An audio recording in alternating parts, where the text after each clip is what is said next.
11 octobre 1855, Napoléon III créait les 3 régiments de tirailleurs connus à l'époque sous le nom des 3 immortels. Depuis, sur tous les champs de bataille, ils n'ont été avares ni de leur bravoure ni de leur sang.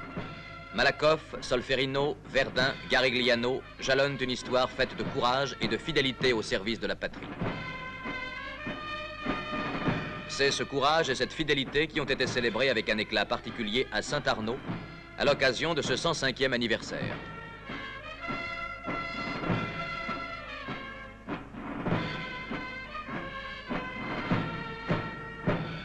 Devant les drapeaux des 3e, 11e et 15e régiments de tirailleurs et en présence du préfet de Sétif et du général Gouraud, eut lieu une remise de décoration que clôtura un brillant défilé.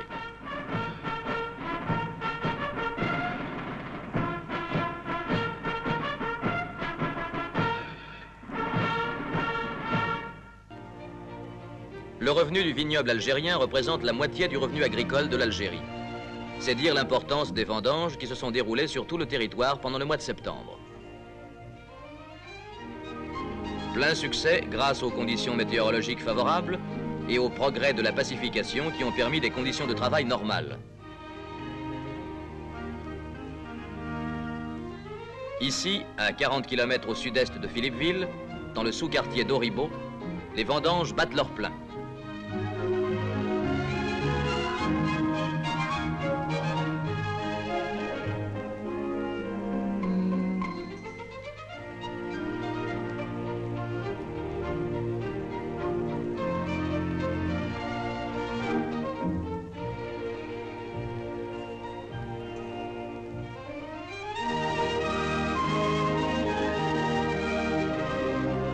Enfants et adultes s'activent, la terre a tenu ses promesses.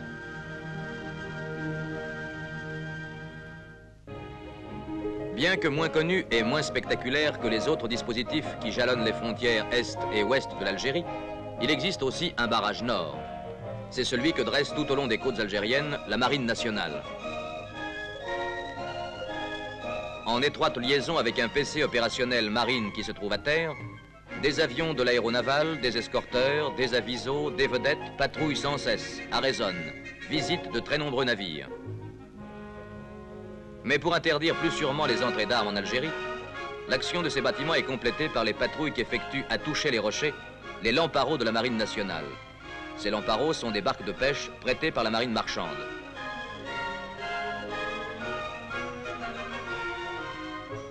Tant de jour que de nuit, ils exercent tout au long et au large des côtes une surveillance étroite.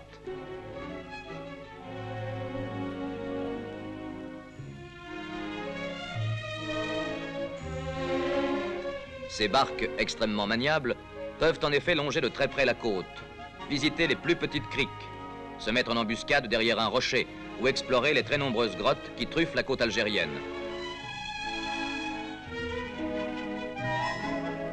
Chaque navire, chaque barque de pêcheurs est ainsi contrôlée, ne laissant que peu de chance à d'éventuelles infiltrations rebelles.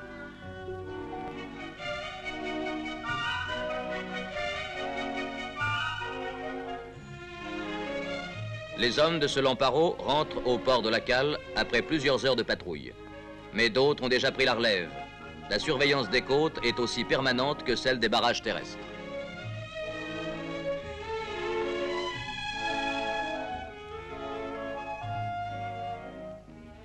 Une preuve du dynamisme et de l'essor économique d'un pays est parmi tant d'autres l'activité de la construction. C'est aussi une preuve qui ne trompe pas.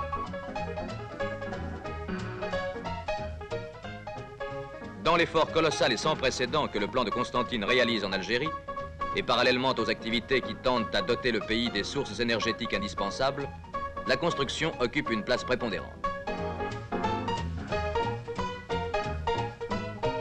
La région d'Oran en est un exemple probant, où cet effort vise non seulement à construire des logements, tant pour les musulmans que pour les Européens, mais aussi à employer une nombreuse main-d'œuvre.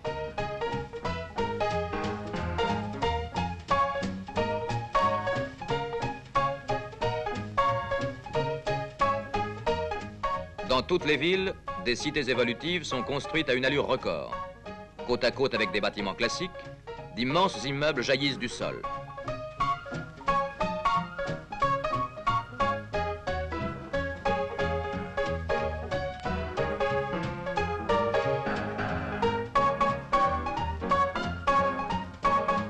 Ainsi, peu à peu, la lèpre des bidonvilles disparaît des cités, laissant place le plus souvent à des logements modestes, mais qui reflètent mieux que tout discours le nouveau visage que la France donne à l'Algérie.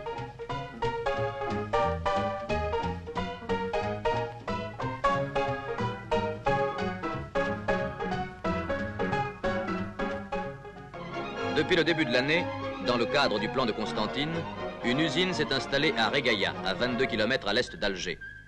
Elle fait partie d'un ensemble de sociétés qui se trouvent en métropole. Elle fabrique des tubes d'acier.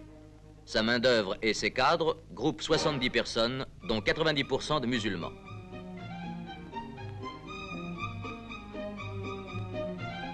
Les tôles d'acier, dès leur déchargement, sont soudées en un long ruban qu'un ouvrier meule afin d'en rendre la surface parfaitement lisse.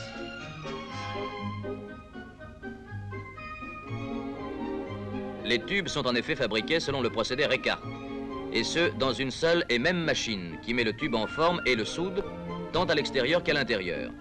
Toutes ces opérations s'effectuent automatiquement.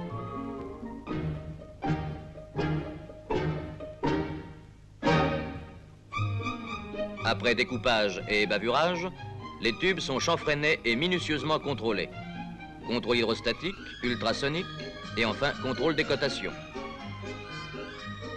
Il ne reste plus qu'à les couper à la longueur désirée, longueur qui peut atteindre une quinzaine de mètres, réduisant d'autant le nombre des joints lors de la mise en place des grandes longueurs.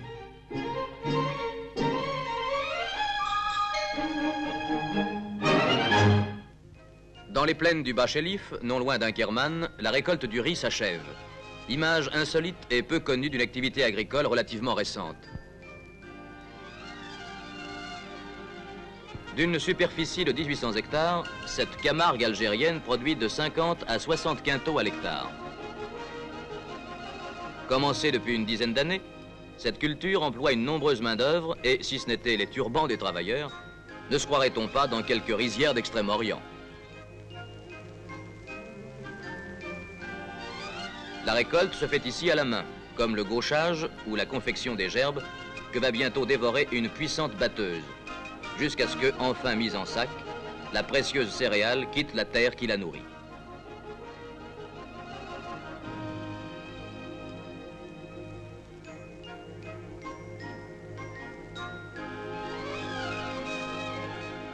Par contre, partout où la nature du terrain le permet, une machine ultramoderne moissonne avec une célérité qui n'exclut pas la précision. Cette moissonneuse, équipée de chenilles, représente le dernier cri de la technique en ce domaine. C'est, en Algérie, un matériel unique en son genre.